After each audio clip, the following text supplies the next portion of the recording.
Hey guys, today I'll show you how you can add multiple tracks in Audacity. So let's get started. First, open Audacity on your computer.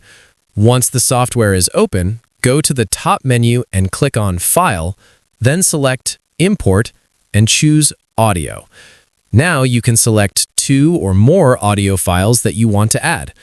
After selecting them, click on Open, and Audacity will automatically load them as separate tracks in your project. Once your tracks are added, you can organize them properly. Go to the Select menu and click on All to highlight every track.